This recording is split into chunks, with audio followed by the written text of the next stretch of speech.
right, there's the latest news break just coming in. The Uttar Pradesh police has cracked down on the Samajwadi Party's induction event.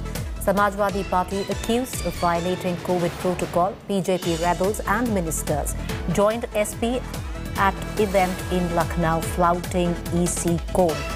Want to remind our viewers that the Election Commission had stated that there would be no political gathering. Keep in mind the COVID surge and now there is a crackdown, understandably, on the crowds that you see which had gathered for the induction of the BJP turncoats into Samajwadi Party. Let's listen into all the reactions.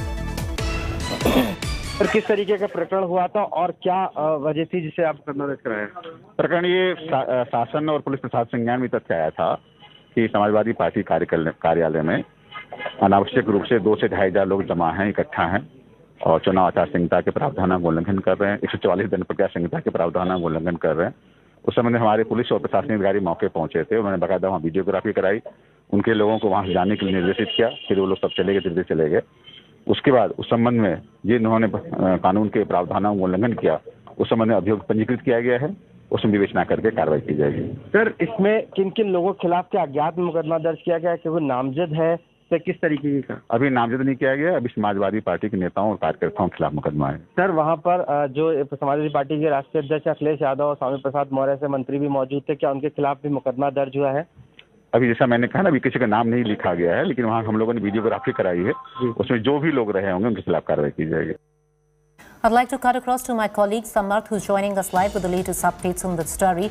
Samarth, understandably, with the surging crowds that were witnessed when the BJP turncoats joined the Samajwadi Party, there is a crackdown on the party of violating COVID norms. What's the latest? What are you picking up? Have you gotten a reaction from the Samajwadi Party? See, an FIR has been registered against Samajwadi Party for violation of COVID norms, and the FIR is under section 144. And what Lucknow Police Commissioner D.K. Thakur told India Today, it was clear that the videography process has been done, though there is no named FIR so far, but it is very evident that the FIR registered against Samajwadi Party. It was the event today around 1 p.m. when Swami Prasad Maurya along with Dharam Singh Saini, both the earlier ex-UP ministers along with Akhilesh Yadav, gathered at this one particular place at Samajwadi Party.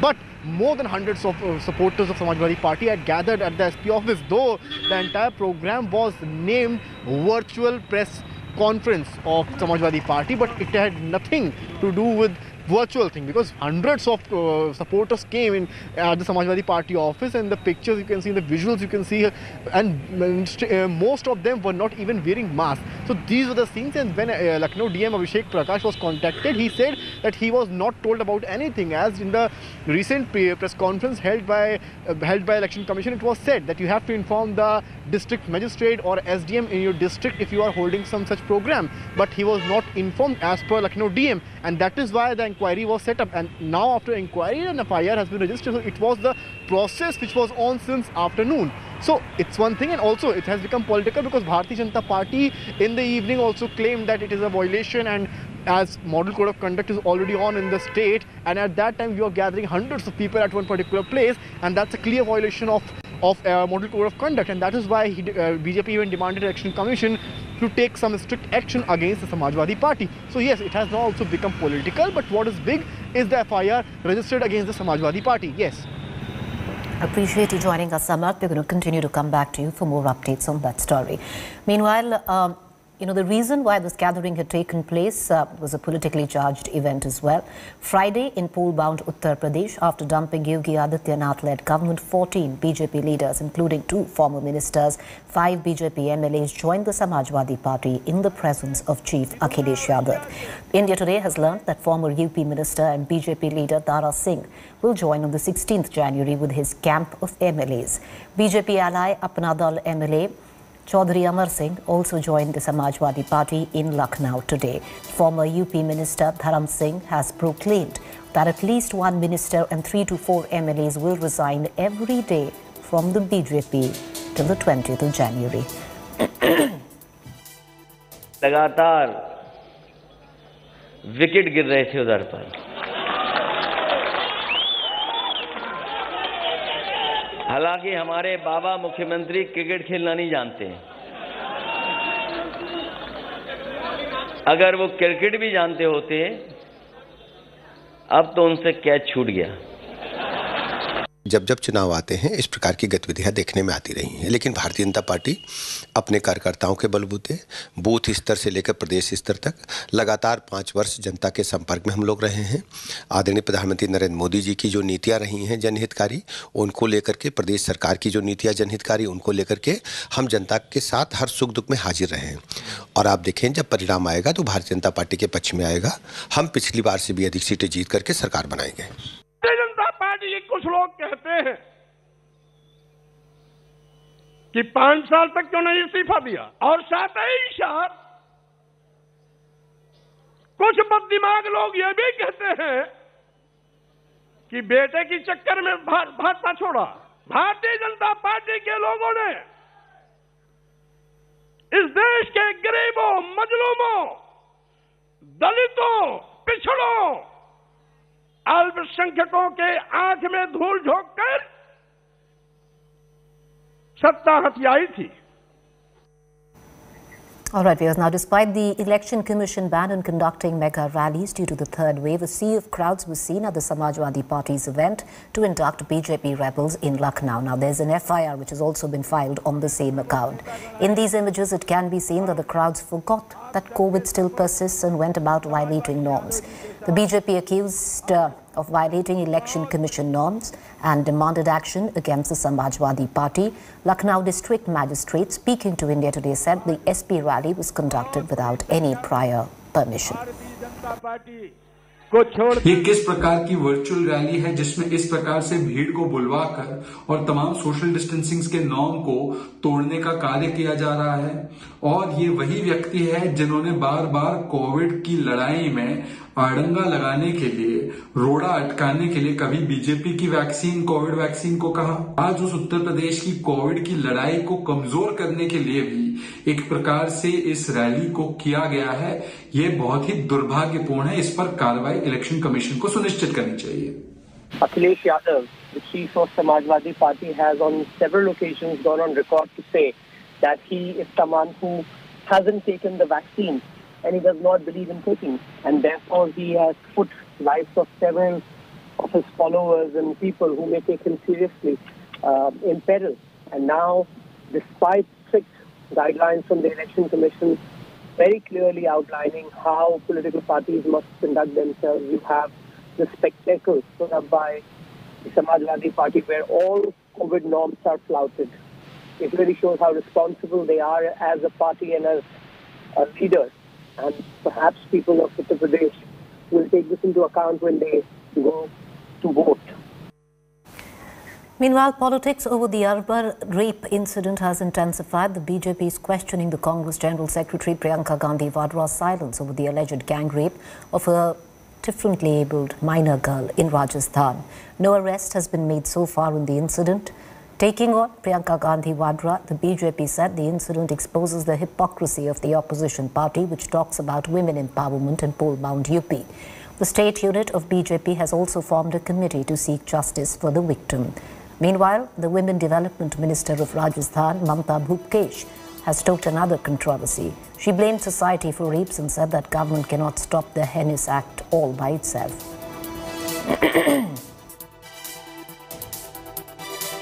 हम तो सरकार से यही चाहते हैं, प्रशासन से यही चाहते हैं कि बस जो भी अगर दोषी हैं, कोई है तो उसको सजा, बहुत सख्त सजा मिलनी चाहिए। इस दरिंदगी भरी मतलब जो कार्रवाई हुई है इसकी सजा मिलनी चाहिए और कोई बेचारा निर्दोष आदमी गलती से भी नई सजा का हकदार होना चाहिए। बस यही हमारी सरकार से दरख्वास्त है। The brutality of the dastardly act through which the 15-year-old specially abled girl from Rajasthan's Alwar was put through brings back memories of the 2012 Delhi Nirbhaya case. Even after more than 60 hours have passed, the district police has failed to nab any accused in the case, whereas both the government and the principal opposition have been busy proving a point. With Nikhil Sharma, Devankur Vadhavan in Alwar for India Today. ये सब चीज़ें सिर्फ सरकार अकेली कोई कार्य नहीं कर सकती इन घटनाओं को रोकने के लिए। हमें कहीं ना कहीं एक सामूहिक रूप से ये चीज़ मन में उठानी पड़ेगी हर व्यक्ति को, क्योंकि दरिंदे आपके और हमारे बीच में छुपे हुए हैं। दरिंदों के कोई तिलक नहीं लग रहा है कि ये दरिंदा है। क्या पता कौन किस रूप में दरिंदा बन जाता है और अगले दिन पता चलता है कि दरिंदे ने बच्चियों के साथ ऐसा कर दिया। तो हम सब लोगों को भी अपने समाज में एक सकारात्मक माहौल, एक बच्चों के प्रति इज्जत, श्रद्धा और एक पारिवारिक माहौल बनाने के अंदर सबकी मदद की आवश्यकता है। उन्नाव में तो आप राजनीति कर रहे हैं, मगर ये जो पूरा विषय अब बनता जा रहा है उन्नाव वर्सेस यहां ना आओ,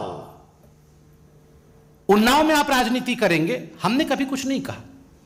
ठीक बात है, जिन विषयों को सामाजिक रूप से उठाना चाहिए उठाइए, लोकतांत्रिक देश, मगर उन्नाव आप जा सकती हैं, मगर राजस्थान में यहां ना आओ। उन्नाव वर्सेस यहां ना आओ, यह हिंदुस्तान देख रही है और हिंदुस्तान इसका जवाब देगी।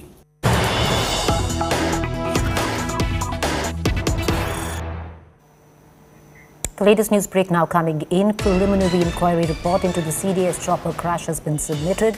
The probe rules out mechanical failure, sabotage. The report says crash result of clouds and bad weather.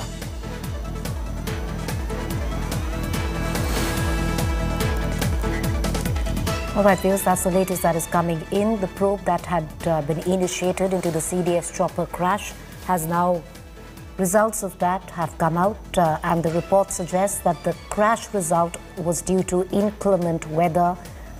Bad weather led to spatial disorientation, and that resulted in the crash.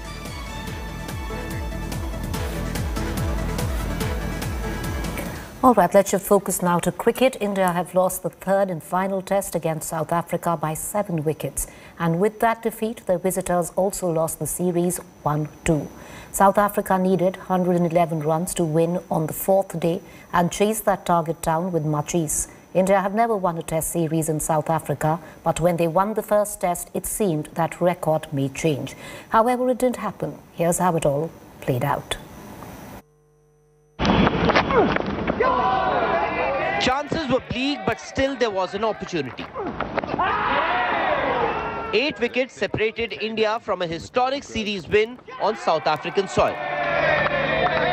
For the Proteas, 111 runs stood between them and a victory that their captain Dean Elgar referred to as their biggest match in years. Such quick feet. India needed early wickets, but Keegan Peterson and Rassie van der Dussen defied Bumrah and company. Peterson once again stood up under intense pressure and raised his third half-century of the series. An opportunity did come India's way, but it popped out of Pujara's hands and Peterson survived. South Africa were closing around victory when Peterson, batting on 82, chopped one onto his stumps, and India finally had a breakthrough through Shardul Thakur. Keegan Peterson. A win was still 57 runs away for South Africa. India would have thought they had got the opening they needed, but Temba Pavuma and van der Dussen ensured India's hopes don't materialize. In the end, South Africa sailed past the victory target to hand India a 7-wicket defeat and won the series 2-1. And South Africa will lift. The defeat also quashed India's hopes of a maiden test series win on South African soil, something that looked to be a great possibility when India had won the first test at Centurion. Sports Bureau, India Today. It was to be India's final frontier. India may have lost the test series in South Africa, but the visiting camp led by Virat Kohli is in the news over a massive controversy after a review went against them on day 3. The decision that allowed South African skipper to continue had Virat and company agitated.